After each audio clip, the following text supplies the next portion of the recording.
আসসালামু আলাইকুম। সংবাদে আপনাদের সবাইকে স্বাগত জানাচ্ছি। আমি ফিরোজ তোহা। শুরুতেই সংবাদ শিরোনাম। বাংলাদেশের সর্বশেষ গুরুত্বপূর্ণ আপডেট সংবাদে আপনাকে স্বাগত। শুরুতেই সংবাদ শিরোনাম, পরে বিস্তারিত।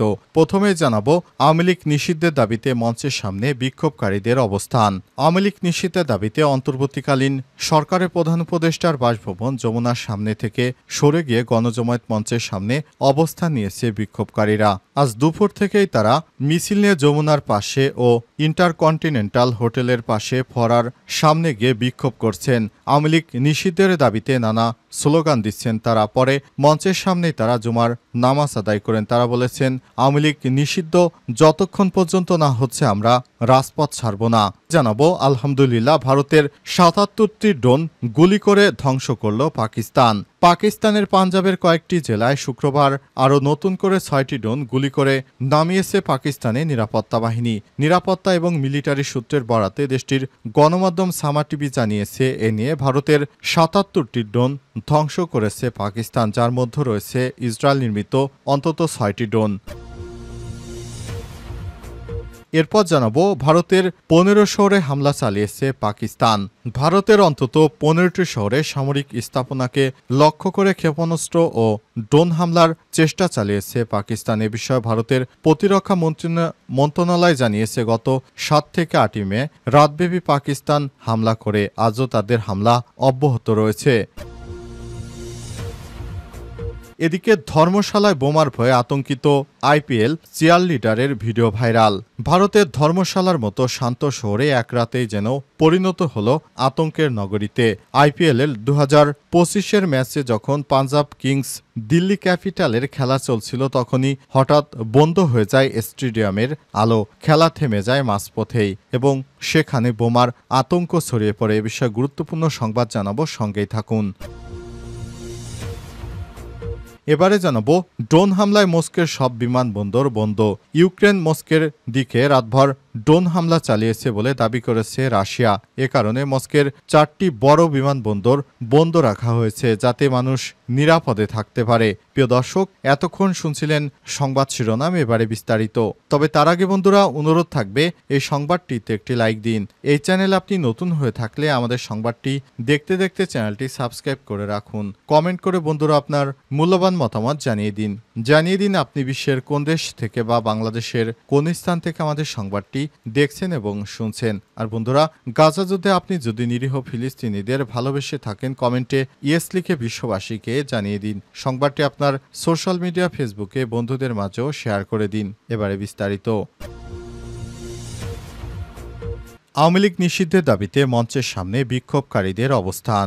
আওয়ামী লীগ নিষিদ্ধের দাবিতে অন্তর্বর্তীকালীন সরকারের প্রধান উপদেষ্টার বাসভবন যমুনার সামনে থেকে সরে গিয়ে গণজামায়াত মঞ্চের সামনে অবস্থান নিয়েছে বিক্ষোভকারীরা। শুক্রবার ৯ মে দুপুর ১২টার পর মিছিল নিয়ে যমুনার সামনে ইন্টারকন্টিনেন্টাল হোটেলের পাশে ফোয়ারার পাশে গিয়ে বিক্ষোভ করছেন তারা। আওয়ামী লীগ নিষিদ্ধের দাবিতে নানা স্লোগান দিচ্ছেন তারা। পরে মঞ্চের সামনেই তারা জুমার নামাজ আদায় করেন। আওয়ামী লীগ নিষিদ্ধের দাবিতে বাদ জুমার পর জমায়েতের করার ঘোষণার পরই মঞ্চ তৈরি করা হয়। অন্তর্বর্তীকালীন সরকারের প্রধান উপদেষ্টা অধ্যাপক ডক্টর মোহাম্মদ ইউনূস বাসভবন যমুনার পশ্চিম পাশে ফোয়ারার সামনে এই গণজমায়েতের আয়োজন করে 5টি পিকআপ ভ্যান একত্রে করে মঞ্চ তৈরি করা হয়। আওয়ামী লীগ নিষিদ্ধের দাবিতে আয়োজিত এই গণজমায়েতে সবাইকে অংশ নেওয়ার আহ্বান জানিয়েছে জাতীয় নাগরিক পার্টি এনসিপি। সকালে 8:30টার দিকে যমুনার সামনে চলমান বিক্ষোভ কর্মসূচি থেকে এই জমায়েতের ঘোষণা দেন এনসিপির দক্ষিণাঞ্চলের মুখ্য সংগঠক হাসনাত আবদুল্লাহ এবং এনসিপির মুখ্য সমন্বয়কারী নাসির উদ্দিন পাটোয়ারি। জমায়েতে দলমত নির্বিশেষে সবাইকে অংশগ্রহণের জন্য আহ্বান জানিয়েছে হাসনাত আবদুল্লাহ। তিনি বলেছেন, যতক্ষণ না পর্যন্ত ফ্যাসিস্ট গণহত্যাকারী আওয়ামী লীগকে সন্ত্রাসী সংগঠন হিসেবে ঘোষণা দিয়ে নিবন্ধন বাতিল করার সিদ্ধান্ত গ্রহণ করা না হয় এবং বিচারিক প্রক্রিয়ায় সুস্পষ্ট রোডম্যাপ উপস্থাপন না করা হয়, ততক্ষণ পর্যন্ত তারা রাজপথ ছাড়বে না, তারা রাজপথেই থাকবে। নাসির উদ্দিন পাটোয়ারি আরও বলেছেন, জুমার নামাজের পর ফোয়ারার সামনে ছাত্র জনতা অবস্থান নেবে, ফয়সালা করেই তারা ঘরে ফিরবেন। এ সময় জামাত ইসলাম ঢাকা মহানগর দক্ষিণের সেক্রেটারি রফিকুল ইসলাম মাসুদ সহ ইসলামপন্থী কয়েকটি দলের নেতা উপস্থিত ছিলেন। এদিকে যমুনার সামনে গতকাল বৃহস্পতিবার রাত 10টা থেকে শুরু হওয়া ওই বিক্ষোভে বিরামহীনভাবে চলছে। এনসিপি সহ বিভিন্ন দলের নেতাকর্মীরা সমর্থকরা অবস্থান নিয়ে এই কর্মসূচি চালিয়ে যাচ্ছে।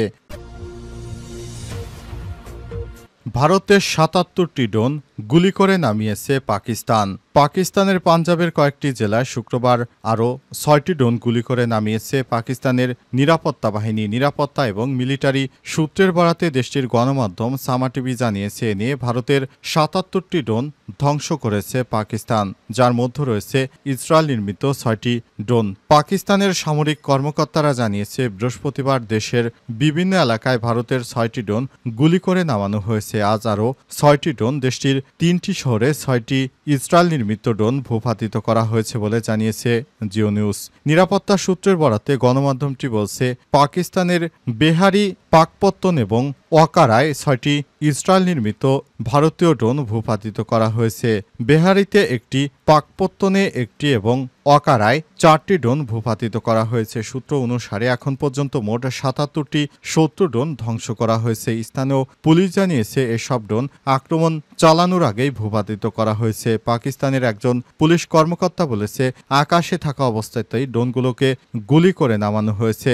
নিরাপত্তা বাহিনীর দুর্দান্ত কাজের জন্য অনেক সাধারণ মানুষের প্রাণ ক্ষতির মুখে পড়েনি। ওই পুলিশ জানিয়েছে, বেশিরভাগ ড্রোনই কৃষি জমিতে ফেলা হয়েছে, ফলে ক্ষতি একদমই হয়নি। পাকিস্তানের সেনাবাহিনীর গণসংযোগ শাখার মহাপরিচালক DG ISPR lieutenant general Ahmed Sharif Chowdhury বলেছেন, সব ড্রোন রাডারে নিয়মিত পর্যবেক্ষণ করা হচ্ছে। যখনই কোনো ড্রোন আমাদের আকাশসীমায় প্রবেশ করবে, তখনই একটি রাডারে দৃশ্যমান থাকবে। পাকিস্তানের বিমান প্রতিরক্ষা ব্যবস্থা এমনকি ছোট ড্রোনকেও ট্র্যাক করতে পারে। তিনি আরও বলেছেন, বেসামরিক এলাকার কাছাকাছি এবং বাণিজ্যিক বিমানের কার্যকলাপের সময় ড্রোন ভূপাতিত করার জন্য একটি কার্যকরী প্রোটোকল রয়েছে। কাশ্মীর ইস্যুতে সীমান্ত উত্তেজনায় ভারতের 5টি যুদ্ধ বিমান ভূপাতিত করার দাবি করেছে পাকিস্তানের পাইলটরা। পাকিস্তানের এমন দাবি স্বীকার করেছিল ভারত, অবশ্য তারা সেই দাবি অস্বীকারও করেনি, যা নিয়ে কিছুটা ধোঁয়াশার সৃষ্টি হয়েছিল। তবে এবার খ্যাতনামা ব্রিটিশ সংবাদ মাধ্যম বিবিসি ভারতের বিমান ধ্বংস হওয়ার সত্যতা ফাঁস করে দিয়েছে। ভারতের যে 15 শহরে হামলা চালিয়েছে পাকিস্তান। ভারতের অন্তত 15টি শহরে সামরিক স্থাপনাকে লক্ষ্য করে ক্ষেপণাস্ত্র ও ড্রোন হামলা চালিয়েছে পাকিস্তান। এ বিষয়ে ভারতের প্রতিরক্ষা মন্ত্রণালয় জানিয়েছে, গত 7 থেকে 8 মে রাতব্যাপী পাকিস্তান এই হামলা করে। তবে ভারতের এই হামলাগুলো প্রতিহত করতে সক্ষম হয়েছে বলে দাবি করেছে দিল্লি। পাকিস্তানের হামলা লক্ষ্যবস্তু ছিল ভারতের উত্তর ও পশ্চিম অঞ্চলের 15টি শহর। এগুলোর মধ্যে বেশিরভাগ শহরেই রয়েছে গুরুত্বপূর্ণ সামরিক ঘাঁটি এবং অবকাঠামো। 1. শ্রীনগর, জম্মু কাশ্মীর। 2. অন্তিপুর, জম্মু কাশ্মীর। 3. উধমপুর, জম্মু কাশ্মীর। 4. জম্মু এবং কাশ্মীর। 5. পাঠানকোট, পাঞ্জাব। 6. অমৃতসর, পাঞ্জাব। 7. লুধিয়ানা, পাঞ্জাব। 8. জালন্ধর, পাঞ্জাব। 9. চণ্ডীগড়, পাঞ্জাব। 10. ভাতিন্ডা, পাঞ্জাব। 11. ভুজ, গুজরাট। 12. নাল, ফালুদি, রাজস্থান। 14. উত্তরলাই। 15. কাপুরতলা। ভারত দাবি করেছে, সব হামলার প্রতিক্রিয়া S-400 মিসাইল ডিফেন্স সিস্টেম সহ আধুনিক প্রতিরক্ষা প্রযুক্তি ব্যবহার করে বেশ কয়েকটি ক্ষেপণাস্ত্র এবং ড্রোন আকাশেই ধ্বংস করে দেওয়া হয়েছে। ক্ষেপণাস্ত্রের ধ্বংসাবশেষ বিভিন্ন জায়গা থেকে সংগ্রহ করা হয়েছে বলেও জানানো হয়েছে। এগুলো দেশের বিভিন্ন জাদুঘরে রাখা হবে। ভবিষ্যতে দেখানো হবে কিভাবে ভারত বীরত্বের সঙ্গে পাকিস্তানের হামলাগুলো ঠেকিয়ে দিয়েছিল এবং ভারত গর্বের সঙ্গে সেগুলো তাদের মিউজিয়ামে যত্নে রাখবে। ধর্মশালায় বোমার ভয়ে আতঙ্কিত আইপিএল চিয়ারলিডারের ভিডিও ভাইরাল। ধর্মশালার মতো শান্ত শহরে এক রাতেই যেন পরিণত হলো আতঙ্কের নগরীতে। আজ আইপিএল 2025-এর ম্যাচ যখন পাঞ্জাব কিংস ও দিল্লি ক্যাপিটালসের খেলা চলছিল, তখন হঠাৎই বন্ধ হয়ে যায় স্টেডিয়ামের আলো। খেলা থেমে যায় মাঝপথেই। আয়োজকরা জানিয়েছেন, টেকনিক্যাল সমস্যার কারণে খেলা বন্ধ রয়েছে, কিন্তু এরপরই জানা যায় এই ঘটনা শুধু ফ্ল্যাট লাইট নষ্ট হওয়ার জন্য হওয়ায় নয়, প্রকৃত উল্লেখিত ঘটনা অনেক ভয়াবহ। পাকিস্তান তখন ভারতের বিভিন্ন শহরে ড্রোন ও ক্ষেপণাস্ত্র হামলা চালাচ্ছে। এর মধ্যে ছিল জম্মু ও জয়সালমের মতো শহর। ধর্মশালা পাকিস্তান সীমান্তের খুব কাছেই, তাই আতঙ্ক ছড়িয়ে পড়ে স্টেডিয়ামে। একসময় পুরো স্টেডিয়াম খালি করে দেওয়া হয়েছে। দর্শকদের দ্রুত বের করে দেওয়া হয়েছিল নিরাপত্তার জন্য। ঘটনার সময় স্টেডিয়ামে থাকা এক চিয়ারলিডার নিজের অভিজ্ঞতা সামাজিক যোগাযোগ মাধ্যমে শেয়ার করেন। তিনি বলেন, পুরো স্টেডিয়াম খালি করে দেওয়ার পর খেলার মাঝপথে খুবই ভয় লাগছিল। সবাই চিৎকার করছিল, বোমা আসছে, বোমা আসছে। এখনো ভয় করছে। আমরা ধর্মশালা ছাড়তে চাই।